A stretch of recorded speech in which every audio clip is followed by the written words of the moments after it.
Students, today we will continue with our topic, the Indian Constitution. In the previous class we have already learned that what is constitution and what is the basic meaning of the constitution, and now we will focus on the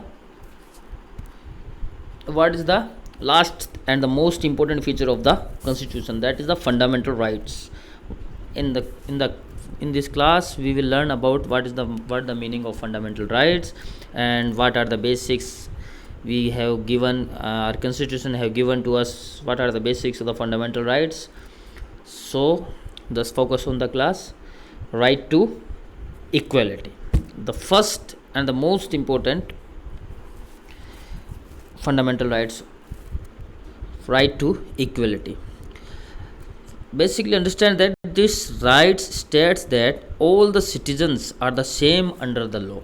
This means that men and women are equal, no matter what religion or caste they belongs to. It means that all the men and the women in the country are equal, no matter which religion they belongs to, which caste they belongs to. For example, a Brahmin woman will be treated in the same way that it would treat a Muslim woman. इसका मतलब यह है कि एक ब्राह्मण औरत को उसी तरह ट्रीट किया जाएगा जिस तरह से एक मुस्लिम औरत को ट्रीट किया जाता है.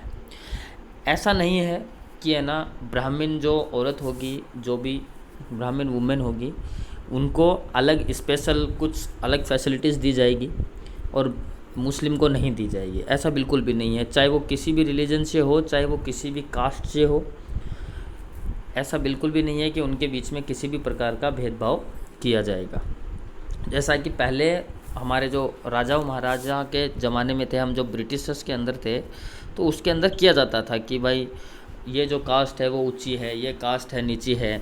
लेकिन after making the our constitution ये रिफ्यूज हो चुका है. आप लोगों में से देख लो, आप लोग ने जब स्कूल में एडमिशन किया होगा तो ऐसा तो है नहीं कि स्कूल के अंदर मतलब इस कास्ट से है तो उसको फ़ीस कम देनी पड़ती है, उस कास्ट से है तो उसको फ़ीस ज़्यादा देनी पड़ती है. ऐसा कुछ भी नहीं है. सबके एडमिशन प्रोसीजर सबका सेम होता है, सबको सेम तरह से ट्रीट किया जाता है. आप सेम जगह बैठते हो, एक साथ बैठते हो. तो ये क्यों हो रहा है ऐसा? ये इसलिए हो रहा है just because of our constitution. So let's start. All persons are equal before the law. The meaning of the line is all persons equal before the law. इसके मतलब कानून के सामने सब बराबर है, चाहे वो किसी भी रिलीजन का हो, चाहे वो किसी भी कास्ट का हो. All are equal. This means that all persons shall be equally protected by the laws of the country. All persons यानी कि जितने भी सिटीजन्स हैं हमारे इसके अंदर, कंट्री के अंदर, वो सारे के सारे इक्वली प्रोटेक्टेड, मतलब कि बराबर तरह से सेफ किए जाएंगे. मतलब कि उनकी सुरक्षा की जाएगी किसके द्वारा? लॉज ऑफ द कंट्री, मतलब कि जो भी हमारे कंट्री के नियम हैं उनके द्वारा. It also states that no citizen can be discriminated. यह भी बताता है, it also states that no citizen can be discriminated against on the basis of their religion. मतलब कि रिलीजन के बेसिस पे, यानी कि उसके धार्मिक बेसिस पे, यानी कि कोई हिंदू है, कोई मुस्लिम है, कोई क्रिश्चियन है, कोई सिख है, कोई ईसाई है, उसके बेसिस पे किसी को भी डिस्क्रिमिनेट नहीं किया जाएगा. डिस्क्रिमिनेट नहीं किया जाएगा मतलब कि उससे भेदभाव नहीं किया जाएगा. डिस्क्रिमिनेट का मतलब होता है भेदभाव. ठीक है. एवरी पर्सन, जितने भी सिटीजन हैं, every person has access to all public places. मतलब कि ऐसा नहीं है कि कोई गवर्नमेंट ने कोई भी पार्क बनाया है, कोई वाटर पार्क है, कोई सिनेमा हॉल है, कोई भी पब्लिक को सरकार ने कोई भी ऐसी फैसिलिटी प्रोवाइड की हुई है, तो उसके अंदर ऐसा नहीं है कि हिंदू ही जा सकते हैं, मुस्लिम नहीं जा सकते, मुस्लिम जा सकते हैं, हिंदू नहीं जा सकते. ऐसा कुछ भी नहीं है. किसी भी कास्ट का हो, किसी भी रिलीजन का हो, वो उसको यूज़ कर सकता है. Including play grounds. एग्जाम्पल यहाँ पे दिए हुए हैं. Some examples are like playgrounds, hotels, shops, etcetera. Everything they can go, every citizen can go. It doesn't matter that any religion he or she is, the state can not discriminate against any one in matters of employment. मतलब कि जो government होगी, यहाँ पे the state का मतलब है government है, देश के जो सिटीजन्स हैं वो कैन नॉट डिस्क्रिमिनेट, वो डिस्क्रिमिनेशन यानी कि भेदभाव नहीं कर सकते against any one in matter of employment, यानी कि जॉब के अंदर वो किसी भी जॉब के अंदर कोई भी अपने इच्छा अनुसार जा सकता है। जैसे कि मान लो आप लोगों में से बहुत लोगों को डॉक्टर बनना होगा, बहुत लोगों को एयरफोर्स में जाना होगा, some of you want to go in navy, अलग अलग आप लोगों की चॉइसेस होगी। तो ऐसा नहीं है कि आप लोगों में से है ना जो हिंदू है वही जा सकता है, मुस्लिम है वो नहीं जा सकता है, ईसाई है वो नहीं जा सकता, कि आप इस स्टेट से बिलोंग करते हैं, you belongs to this states, you can't go to this jobs, you can't apply for this job, you all can apply for all the types of jobs, you can all your achieve your games, your dreams, so but there are exception in this that। अब देखो यहाँ पे कुछ अपवाद है, some exceptions भी है, you will read about later in this book। क्या होंगे वो? जैसे कि हमारे यहाँ पे कुछ एजुकेशनल कोटाज होते हैं, जैसे कि विडो कोटा है, एक्स आर्मी पर्सन कोटा है, या फिर ST/SC OBC रिजर्वेशन सिस्टम है। तो ये भी एक निश्चित तौर पे लिखा हुआ है, उसके अंडर ही होता है, ऐसा नहीं है कि मतलब भेदभाव करके उनको पीछे कर दिया है। The practice of untouchability has also been abolished. The practice of untouchability, ये सबसे खतरनाक चीज़ थी पहले हमारे यहाँ पे, जो अब नहीं है, यानी कि जो छुआछूत का पार्ट है, जो अनटचेबिलिटी, यानी कि ये इस निम्न जाति के लोग हैं, इनको तो हम टच नहीं करेंगे, इनको टच करने से अशुद्ध होता है, ऐसा है वैसा है, ये मंदिर में नहीं जा सकते लोग, ऐसा है वैसा है, ये जो सिस्टम है ये बंद हो चुका है, एबोलिश्ड, यानी कि इसको रोक दिया गया है। किसके द्वारा? By our constitution. जो ये राइट टू इक्वलिटी, इसका नाम से ही पता चलता है, right to equality, it means that all are equal, every citizen of the country are equal. Now next, right to freedom. अब देखो, the name suggest right to freedom, यानी कि आज़ादी। Right to freedom meaning the particular law allows the people of the country to censure the government and its policies. They are allowed to organize themselves however they choose and carry out their daily lives in any way they seem, of course within limits. In short, people are able to exist without fear of higher force such as the government. अब देखो क्या मतलब है इसका, right to freedom. This includes the right to freedom of speech and expression. इसका मतलब देखो सीधा सिंपल हिसाब से समझ लो, ये क्या इंक्लूड करता है? Right to freedom of speech, यानी कि आपको फुल फ्रीडम है, you have your full freedom to say anything, to say anything, but you have to be in limit of government rules. इसका मतलब ये है आप अपनी जो वॉइस है वो कहीं पर भी रख सकते हो, लेकिन आपको अपने जो गवर्नमेंट रूल्स के, ऐसा नहीं है कि आप किसी को भी कुछ भी गाली वाली दे दोगे तो वो अपने राइट टू स्पीच के अंदर आ जाता है, ऐसा नहीं है। आप किसी को भी हानि पहुंचाए बिना, without harming any other person, you can say anything, you can put your point of view also. Suppose let's take an example, if you have any problem with your school system in your class, if you have any problem, so you can raise your voice and you can go to higher management, you can go to your teacher, you can go to freely to your principal that sir we have this much problem. So what is this? This is the freedom of speech and expression, the right to form associations। और आपको full freedom है कि आप अपना खुद का कोई भी बिज़नेस कर सकते हैं, कोई भी अपना ऑफिस खोल सकते हैं, पर ऐसा नहीं है कोई भी इलीगल काम आप कर लोगे, ऐसा नहीं है, वो आपके गवर्नमेंट के रूल्स के लिमिट के अंदर होना चाहिए। The right to move freely, मतलब कि आप कहीं भी जा सकते हो, and reside in any part of the country. आप पूरे देश में आप फ्रीली कहीं भी जा सकते हो, कहीं भी घूम सकते हो, कहीं भी रह सकते हो, कहीं भी आप अपनी प्रॉपर्टी खरीद सकते हो, कहीं की भी प्रॉपर्टी आप किसी को भी बेच सकते हो, लेकिन but exception is this, you have to be in the government rules limitation. And the right to practice any profession, और ऐसा नहीं है कि है ना आप इस स्कूल से पढ़े हो, आप इस गांव से हो, आप इस रिलीजन से हो, इस कास्ट से हो, तो आप यही काम करोगे। This is not necessary, you can do any profession you want, You can achieve all your dreams. You can go any, if you want to become the doctor, you can go for the doctor education. If you want to go for the teacher, you can go for the teacher. If you want to become pilot, then you can go for the air force, you can join the air force. Occupation, any occupation जो आप लोग कर रहे हो, अभी आप लोग को कोई फोर्स नहीं करता है कि आपको यही सब्जेक्ट चूज़ करना है, आपको इसी स्कूल में पढ़ना है. It's your choice. आप अपनी इच्छा अनुसार जो चॉइस करते हो और अपना ऑक्यूपेशन लेते हो. और business, you can do any business. अगर आपको कोई भी बिजनेस करना है, कोई भी, जैसे बिजनेस करना मतलब कि कोई भी, मान लो किसी चीज़ का कोई शॉप वगैरह हम खोलते हैं, तो ऐसा थोड़ी हम सरकार से परमिशन लेते हैं, हम अपने हिसाब से खोलते हैं. हम उस जगह की परमिशन ज़रूर लेते हैं, उसके अंदर कुछ रूल्स बने हुए हैं कि भाई आपका प्रॉपर्टी रूल्स कौन कौन से हैं. उसके बाद में हम अपने ऐसा तो नहीं है ना कि है ना आपको बस किराना स्टोर ही खोलना है तो किराना स्टोर ही खोलना है. That is not necessary. अगर आपको प्लम्बिंग शॉप खोलनी है, इलेक्ट्रिशियन शॉप खोलनी है, इलेक्ट्रिकल शॉप खोलनी है, तो it depends on you what type of interest you have. So what is this is right to freedom. Okay, now next, right against exploitation. So what is the meaning of right against exploitation?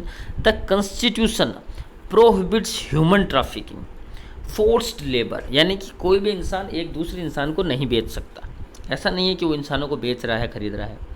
Forced labour, पहले ऐसा होता था कि कुछ ज़मींदार होते थे, वो जो मज़दूर लेबर वगैरह होते थे उनको खरीदते बेचते रहते थे कि हाँ तू मेरे यहाँ पे 3 साल के लिए गोद लिया हुआ है, 4 साल के लिया हुआ है, 5 साल के लिए लिया हुआ है. वो बेचारा अपने जीवन शैली चलाने के लिए किसी के अंडर में उसको काम करना पड़ता था. अब ऐसा नहीं है. You can't do that, this is illegal. फिर उसके बाद में फोर्स्ड लेबर, यानी कि आप लेबर को फोर्स नहीं कर सकते जैसा कि ब्रिटिशर्स करते थे. आप किसी भी लेबर को फोर्स नहीं कर सकते कि आपको यहाँ मेरे अंडर में काम करना ही पड़ेगा. उसकी मर्ज़ी होगी तो वो करेगा, उसकी मर्ज़ी नहीं होगी तो वो नहीं करेगा. And employment of children under 14 year of age, this is very important. कि आज भी हम लोग कहीं जगह पर देख लेते हैं कि बच्चों को काम पे लगाया जाता है, तो आप लोगों को उनको रोकना चाहिए. वो बहुत ही इलीगल है. If any children is below 14 year of age, then his age is only for the education और गेम्स. अगर वो काम कर रहा है तो इसका मतलब जो काम करवाने वाला है उससे वो बहुत ही गलत है. जैसे कि आजकल हम लोग देखते हैं, जो हम लोग कभी होटल में जाते हैं, ढाबे पे जाते हैं, तो मतलब वहाँ पे जो चाय पकड़ाने वाला होता है या फिर और कोई होता है, तो वो बच्चे होते हैं वहाँ पे, बच्चे रख लेते हैं क्योंकि वो एक तो वो बहुत ही चीप होते हैं, बहुत ही सस्ते में मिल जाते हैं, या उनके ही कोई बेटे वगैरह होते हैं. कुछ लोग ऐसे होते हैं कि है ना वो मतलब रोड पे उनसे भीख वगैरह भी मंगवाते हैं, वो भी गलत है और उनको देना भी नहीं चाहिए. तो ये सब को आप लोगों को रोकना है, because you are the future of our country. One should always remember that to be exploited is to be misused. We often see that kids and poor people are especially vulnerable to being exploited. This is one of the most important fundamental right. Ensure things like education for children and equal pay for equal work. इसका मतलब ये होता है कि ये जो right है ये सबसे ज़्यादा इम्पोर्टेंट तो हमारे बच्चों के लिए ही है, क्योंकि अभी आप लोग तो यहाँ पे पढ़ाई कर रहे हो, लेकिन आप जैसे बहुत से बच्चे ऐसे कंट्रीज़ के अंदर हैं उनके पास इतने संसाधन नहीं है, उनके they don't have their own facilities, they don't have money to go for the education. So ऐसी गवर्नमेंट ने बहुत सी पॉलिसीज़ लेके आई हुई है कि under 14 age they provide the free education to the children. लेकिन फिर भी कुछ से एक ऐसे रह जाते हैं और पेरेंट्स समझते नहीं हैं, तो उनको ये दिखता है कि भाई है ना बच्चा फ्री बैठा हुआ है तो उनको काम पे लगा देते हैं. ऐसा बिल्कुल नहीं है, तो ऐसा करना भी नहीं चाहिए. तो अगर आप लोग को कहीं चारों तरफ आपके कुछ मिलता है तो आप लोग को उनको सपोर्ट करना चाहिए, उनके पेरेंट्स को समझाना चाहिए कि आप अपने बच्चों को पढ़ाओ. ठीक है. So education is very important for the children. Now the next one is right to freedom of religion. हाँ, अभी ये देखते हैं ये क्या है. अब देखो इसके नाम से पता चलता है, right to freedom of religion, यानी कि आपको कोई भी धर्म अपनाने का फ्रीडम है. Religious freedom is provided to all citizen. Religious freedom is provided to all citizen. कैसे? कि आप हिंदू हो तो ऐसा नहीं है कि आपको अगर आप किसी मुस्लिम गांव में रहते हो या फिर किसी मुस्लिम जगह पे आपके चारों तरफ मुस्लिम लोग रहते हैं तो आपको भी उनका मुस्लिम धर्म अपनाना पड़ेगा। आप हिंदू हो तो आप अपना हिंदू धर्म अपना सकते हो, वो लोग आपको रोक नहीं सकते। Every person has the right to practice. अब देखना, एक एक वर्ड समझना। एवरी पर्सन यानी कि सभी citizen, has the right to practice. Right to practice यानी कि प्रैक्टिस करना, यानी कि वो पूजा पाठ जो भी होता है ये सब प्रैक्टिस करना वो कर सकता है। प्रोफेस यानी कि उसको अपनाना। And propagate the religion of their choice यानी कि अपने रिलीजन के चॉइस को वो अपना सकता है। उसके अंदर जो भी प्रैक्टिसेस होती है, पूजा पाठ करना अपने रीति रिवाज तरीके से वो कर सकता है। ठीक है, गवर्नमेंट उसके लिए हम लोग को फुल फ्रीडम देती है, इसलिए तो हम अपने हिसाब से शादी करते हैं, अपने हिसाब से हम लोग दिवाली मनाते हैं, अपने हिसाब से हम लोग होली मनाते हैं, हमें कोई रोक टोक नहीं होती है। बट इन सभी फंडामेंटल राइट्स में सबसे जो इम्पोर्टेंट चीज़ है वो यही है कि ये किसी दूसरों को हार्मफुल नहीं पहुंचाना चाहिए, मतलब कि किसी दूसरों को हानि नहीं होनी चाहिए इससे। Then the next one is the cultural and the educational rights. ये क्या है?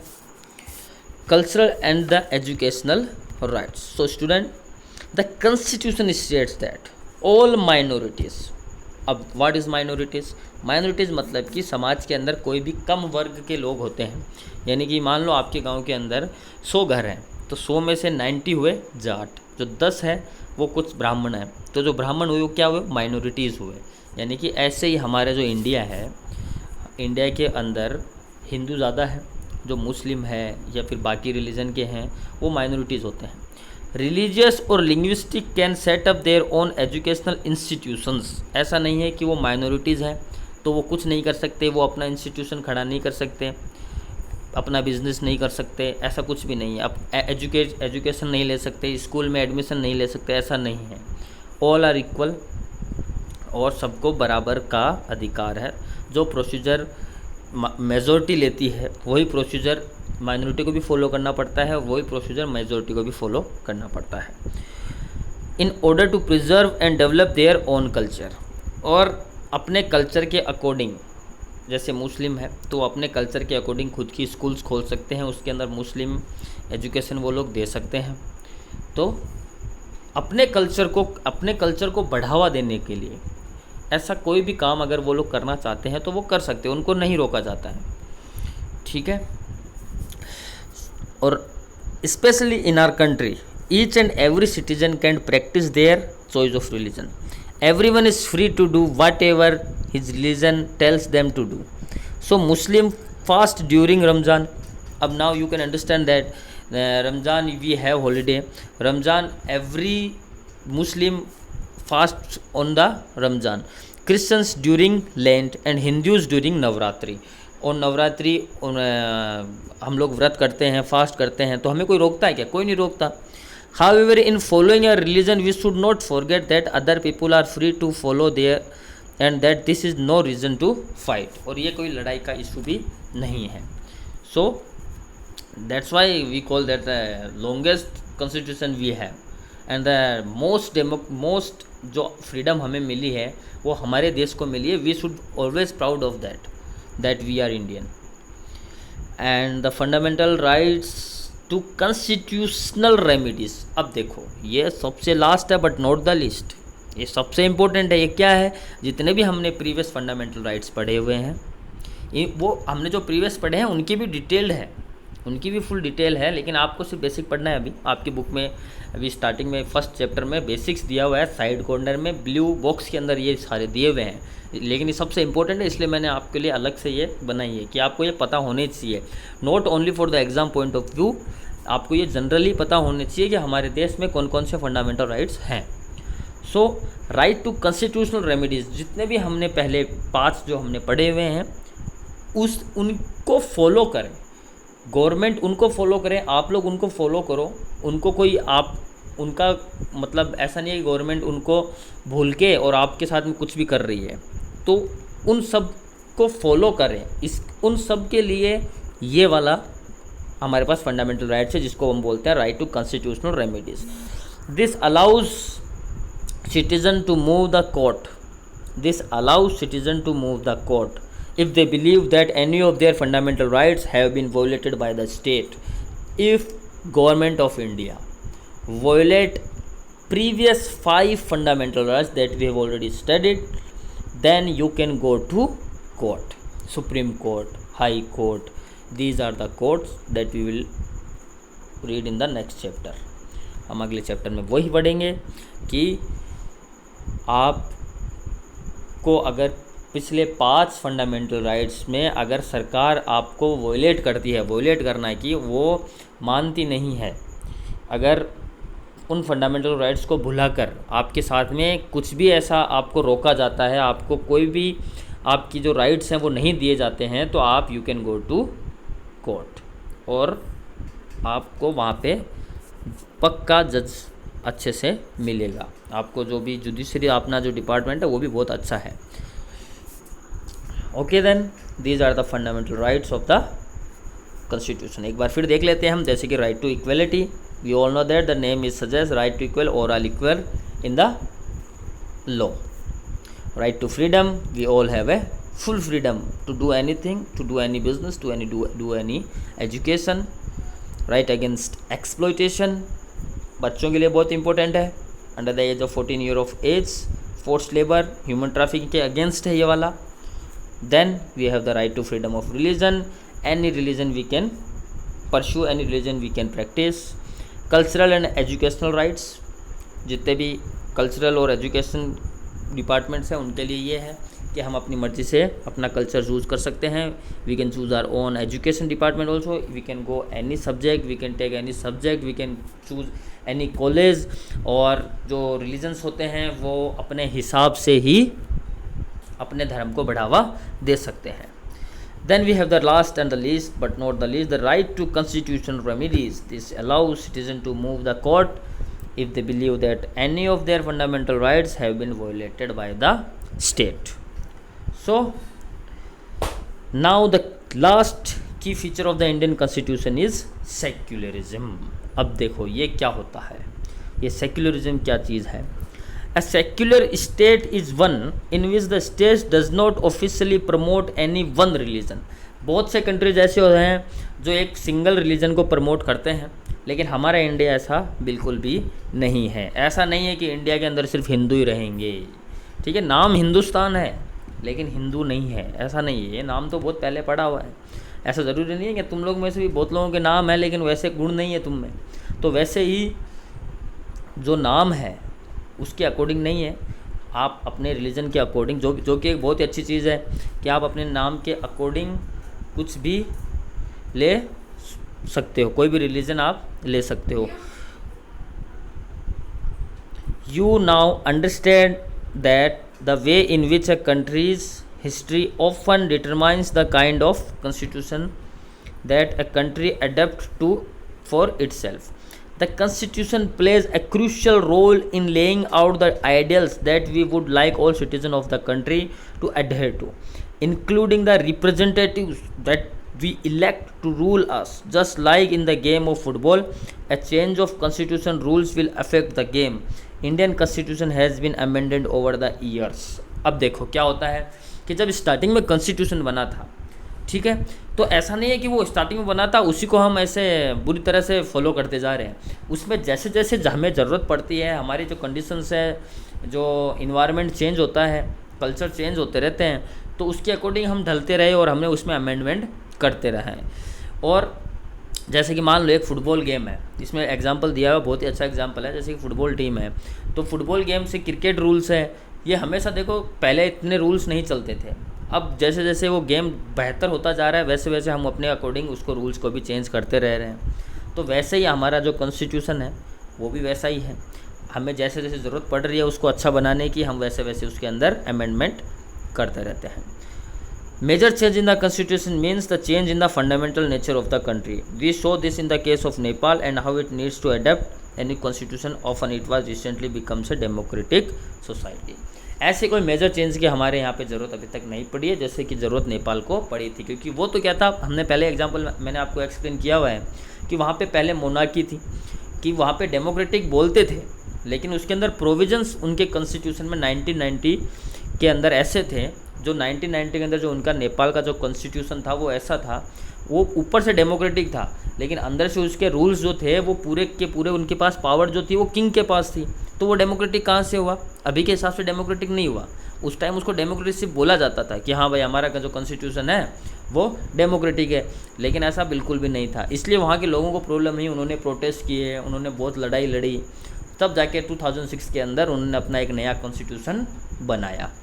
ठीक है, तो हम ऐसा कुछ भी नहीं है कि हम ऐसे अमेंडमेंट नहीं कर सकते हैं। कॉन्स्टिट्यूशन जो बन गया वो बन गया, हमारे रूल्स के अकॉर्डिंग वो चेंज होते हैं, उसके अंदर बहुत सारे प्रोविजंस आते हैं, बहुत चेंजेस हो रहे हैं।